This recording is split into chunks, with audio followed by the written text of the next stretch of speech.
अच्छा, कभी ऐसा लगा है कि यार ये नए स्मार्टफोन अचानक से इतने महंगे क्यों हो गए हैं? मतलब कीमतें तो आसमान छू रही हैं। अगर ऐसा लग रहा है तो ये सिर्फ एक वहम नहीं है। फोन सच में 20% से भी ज्यादा महंगे हो चुके हैं। और पता है क्या, जो आने वाले हैं वो और भी महंगे होंगे।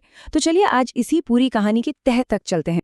तो सबसे पहले ये देखते हैं कि कीमतों में ये जो उछाल आया है वो असल में है कितना बड़ा।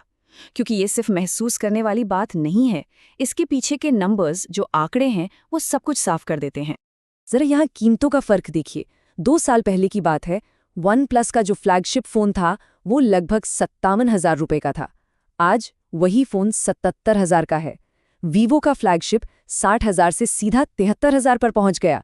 और रियलमी, जो ब्रांड कभी 50,000 के ऊपर फोन बेचता ही नहीं था, आज 73,000 रुपए का फोन बेच रहा है। मतलब ये एक जबरदस्त जबरदस्त उछाल है। और पता है, ये कहानी सिर्फ महंगे फ्लैगशिप फोन्स की नहीं है। जो मिड रेंज सेगमेंट है ना, वो भी बुरी तरह इसकी चपेट में है। रेडमी नोट सीरीज जैसे इतने पॉपुलर फोन्स, जिनकी कीमत हम सब सोचते थे कि भाई 18 से 19,000 के आसपास होगी, वो अब 23 से 24,000 रुपए के हो गए हैं। मतलब सीधे सीधे 4 से 5,000 रुपए ज्यादा। तो यहाँ एक बहुत बड़ा सवाल खड़ा होता है। देखिए, कंपोनेंट्स की कमी की बातें तो हम कई सालों से सुन रहे हैं, है ना? तो फिर अचानक से कीमतों में इतना बड़ा उछाल क्यों आ गया? और सबसे बड़ा सवाल, स्मार्टफोन की इन बढ़ी हुई कीमतों का इस एआई बूम से क्या कनेक्शन है? चलिए आज इसी पहेली को सुलझाते हैं। अब इस पूरे राज को समझने के लिए हमें एआई की एक अजीब सी भूख को समझना होगा।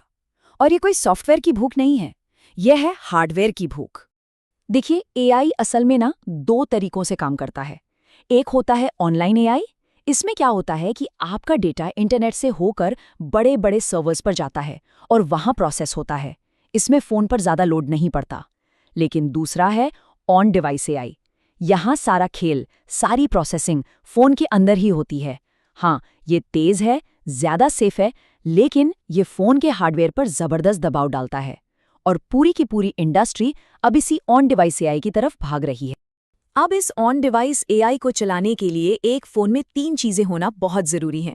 नंबर 1, एक बहुत पावरफुल प्रोसेसर जिसमें एक खास एनपीयू यानी न्यूरल प्रोसेसिंग यूनिट हो। नंबर 2, ज्यादा और तेज रफ्तार वाली रैम ताकि वो बड़े बड़े एआई मॉडल्स को संभाल सके। और नंबर 3, उन मॉडल्स को फोन में रखने के लिए ढेर सारी स्टोरेज। और बस इन्हीं तीनों चीजों की डिमांड आज आसमान छू रही है। और बस यहीं से शुरू होता है असली खेल। आप इसे कह सकते हैं द ग्रेट कंपोनेंट हाइस्ट। मतलब कंपोनेंट्स की एक ऐसी लूट जहां बड़ी बड़ी एआई कंपनियां ठीक वही चीजें खरीद रही हैं जिनकी जरूरत स्मार्टफोन बनाने वालों को है। असली कहानी यहां छिपी है। जरा इस फर्क को समझिए। एक टॉप एंड स्मार्टफोन में कितनी रैम होती है? 16 जीबी, है ना? वहीं एक अकेले एआई सर्वर को 200 से लेके 800 जीबी या उससे भी ज्यादा रैम की जरूरत पड़ती है। मतलब एक डेटा सेंटर में तो हजारों लाखों स्मार्टफोन्स के बराबर रैम लगी होती। इसको ना एक सिंपल तरीके से समझिए। फोन कंपनियां रैम पीस पीस में खरीदती हैं, वहीं एआई कंपनियां ट्रक भर भर के खरीद रही हैं।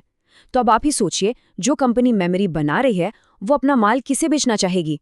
जाहिर सी बात है, जो ज्यादा खरीद रहा है उससे ही बेचेगी। और ये बड़े खरीदार हैं कौन?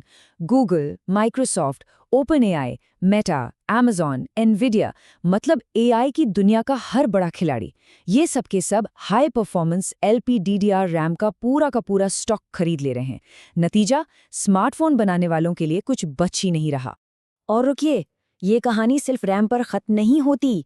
दुनिया के जो सबसे एडवांस्ड प्रोसेसर्स हैं ना, उन पर भी बिल्कुल यही दबाव बन रहा है।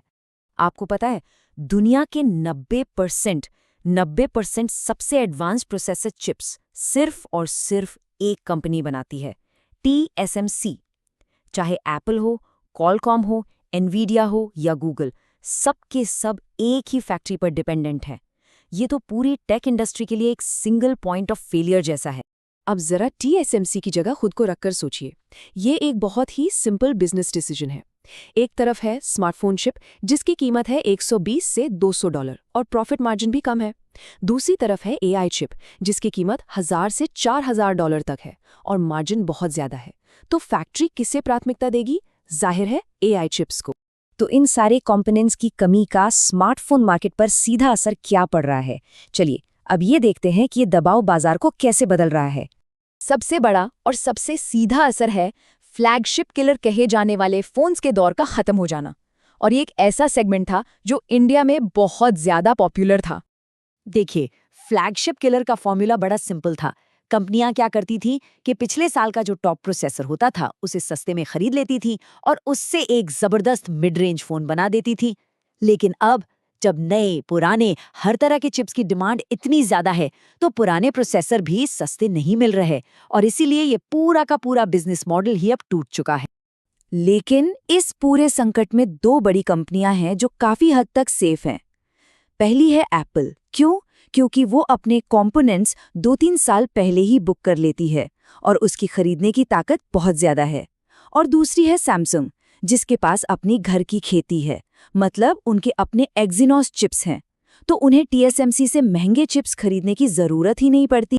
तो ठीक है, ये सब तो हो गया, लेकिन इसका हम और आप जैसे खरीदारों पर क्या असर पड़ने वाला है?